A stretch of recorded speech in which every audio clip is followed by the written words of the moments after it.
दोस्तों, आज की कहानी का शीर्षक है इंसानियत इसी को कहते हैं।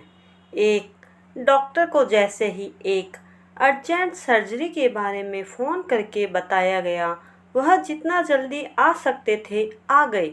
वह तुरंत ही अपने कपड़े बदलकर ऑपरेशन थिएटर की ओर आगे बढ़े। डॉक्टर को वहाँ उस लड़के के पिता दिखाई दिए जिसका इलाज होना था।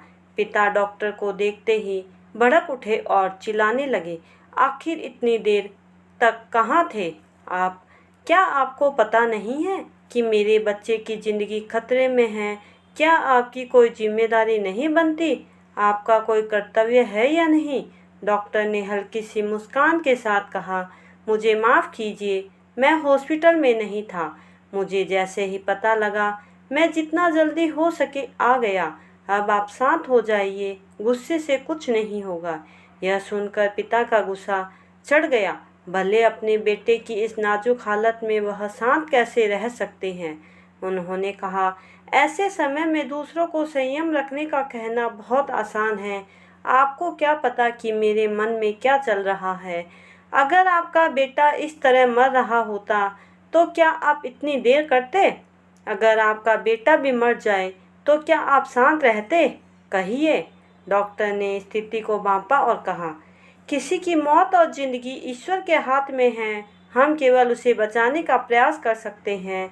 आप ईश्वर से प्रार्थना कीजिए और मैं अंदर जाकर ऑपरेशन करता हूँ। यह कहकर डॉक्टर अंदर चले गए। करीब 3 घंटे तक ऑपरेशन चला। लड़के के पिता भी धीरज के साथ बाहर बैठे रहे। ऑपरेशन के बाद जैसे ही डॉक्टर बाहर निकले, वह मुस्कुराते हुए सीधे पिता के पास गए और कहा, ईश्वर का बहुत ही आशीर्वाद है, आपका बेटा अब ठीक है। अब आपको जो भी सवाल पूछना हो पीछे आ रही नर्स से पूछिए। यह कहकर वह जल्दी से चले गए। उनके बेटे की जान बच गई, इसलिए वह बहुत खुश थे। पर जैसे ही नर्स उनके पास आई थी और वह बोले, यह कैसे डॉक्टर है? उन्हें किस बात का गुरूर है?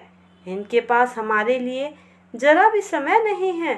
तब नर्स ने उन्हें कहा, यह वही डॉक्टर है जिसके बेटे के साथ आपके बेटे का एक्सीडेंट हो गया।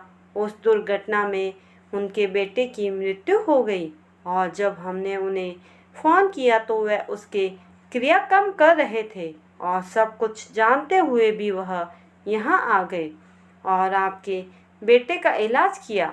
यह सुनते ही उससे लड़के के पिता की आंखों में आंसू आ गए। दोस्तों, ऐसे ही ज्ञानवर्धक कहानियों को देखने के लिए हमारे इस चैनल को सब्सक्राइब करना ना भूलें। Thanks for watching.